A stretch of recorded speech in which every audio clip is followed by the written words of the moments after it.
दिल्ली के द्वारका सेक्टर 13 के नेताजी सुभाष अपार्टमेंट में के सामने बीती रात एक ऑटो ड्राइवर का गला रेतकर हत्या कर दी गई, जिसके बाद सैकड़ों ऑटो ड्राइवरों ने अपार्टमेंट के सामने प्रदर्शन किया और रोड को जाम कर दिया। हालांकि पुलिस के पहुंचने के बाद प्रदर्शन को शांत कराया गया। बता दें कि फिलहाल पुलिस मामले की तफ्तीश में जुट गई है।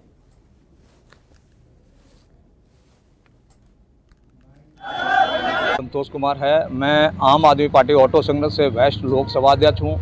आज हमारे दिल्ली में एक हमारे ऑटो चालक का गला काटकर रेत हत्या कर दी गई है।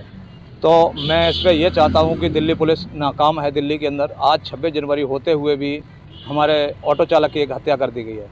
अगर दिल्ली सरकार और हम माननीय प्रधानमंत्री और अमित शाह जी अगर इस पर अच्छे ढंग से कानून कार्रवाई ऑटो के ऊपर नहीं करवाते हैं तो हम लोग दिल्ली में हड़ताल पे चले जाएंगे, क्योंकि हम लोगों को दिल्ली में ऑटो चालकों को कुछ नहीं दिया जाता है। दिल्ली सरकार से भी और केंद्र सरकार से भी अपील करना चाहूँगा कि ऐसे ड्राइवरों की अगर हत्या कर दी जाती है तो उन्हें भी कुछ सुरक्षा दी जाए। जैसा कि आपको बता दें कि दिल्ली के द्वारका सेक्टर 13 के नेताजी सुभाष अपार्टमेंट के सामने बीती रात एक ऑटो ड्राइवर की गला रेत कर हत्या कर दी जाती है। और इसी खबर पे तमाम जानकारी के लिए हमारे साथ सहयोगी उदय जुड़ चुके हैं।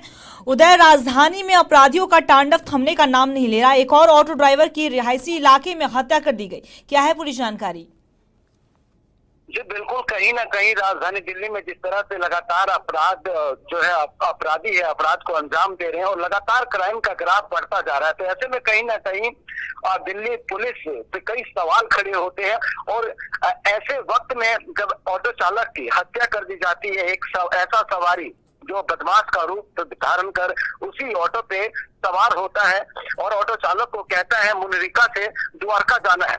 इस दौरान ऑटो चालक उसको सवारी समझकर उस अज्ञात बदमाश को द्वारका लेकर आता है और कुछ कहासुनी होती है। इस दौरान अज्ञात बदमाशों ने गला रेत कर उस ऑटो चालक की हत्या कर दी और ऐसे समय में हत्या करी जब पूरा देश गणतंत्र दिवस के रंग में डूबा हुआ था।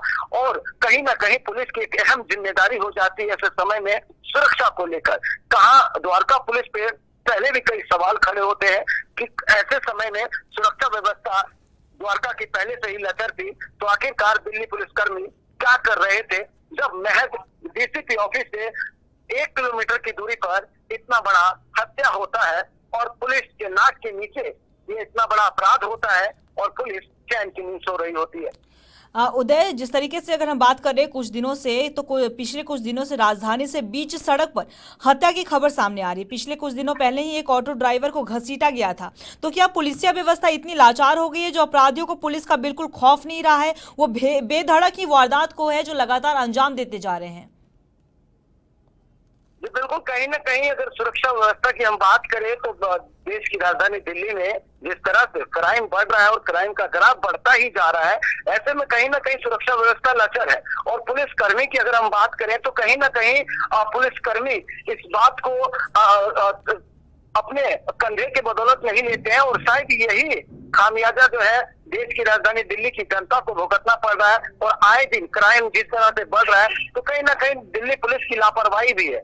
और इसमें एक अहम बात बता दें आपको कि राजधानी में अगर पुलिसकर्मी जिस तरह से गश्त होनी चाहिए उस लेवल पे गश्त नहीं होती है। अगर शायद गश्त होती तो इस तरह के बदमाशों के हौसले अफजाई नहीं होते, हौसले बुलंद नहीं होते और कहीं ना कहीं अपराध थमने का नाम लेता। फिलहाल उदय, आप हमें ये बताइए कि जो हत्या को लेकर जो वहां पे ऑटो ड्राइवरों ने जो प्रदर्शन किया है उनकी आखिर मांगे क्या क्या हैं? ऑटो चालक की जैसे हत्या होती है और तमाम ऑटो यूनियन वालों को पता चलता है कि उनके एक ऑटो चालक के साथ इस तरह से गला रेत कर कुछ बदमाशों ने उसकी हत्या कर दी, तमाम सैकड़ों की संख्या में वहां ऑटो चालक सुभाष अपार्टमेंट के बाहर प्रदर्शन करने लगते हैं। उनकी यही मांग है कि आज के समय में एक ऑटो चालक जो सवारी होता है वो भी सुरक्षित नहीं है, तो ऐसे में रोजमर्रा की जिंदगी और एक आम परिवार कैसे व्यतीत करेगा। और उनकी यही मुख्य मांग है सुरक्षा को लेकर। आज देश की राजधानी दिल्ली में जिस तरह से क्राइम का ग्राफ बढ़ रहा है, सभी असुरक्षित महसूस कर रहे हैं और उनकी लगातार यही मांग है कि हमें भी सुरक्षित महसूस दिलाए दिल्ली पुलिस या सत्ता सरकार। सभी से उनकी यही मांग है कि हम ये आश्वासन चाहते हैं प्रशासन से कि जब भी हम सड़क पर निकले और सवारी ढोने का काम करें तो इस दौरान हमारी सुरक्षा अहम है। जी उदय, आपका बहुत बहुत शुक्रिया तमाम जानकारी के लिए। जैसा कि आपको बता दें कि दिल्ली के द्वारका सेक्टर 13 के नेताजी सुभाष अपार्टमेंट के सामने एक ऑटो ड्राइवर की गला रेत कर हत्या कर दी जाती है, जिसके बाद सैकड़ों ऑटो ड्राइवरों ने अपार्टमेंट के सामने प्रदर्शन किया और सड़क जाम कर दिया। हालांकि पुलिस पहुंचने के बाद प्रदर्शन को शांत कराया गया और फिलहाल पुलिस मामले की तफ्तीश में जुट गई है।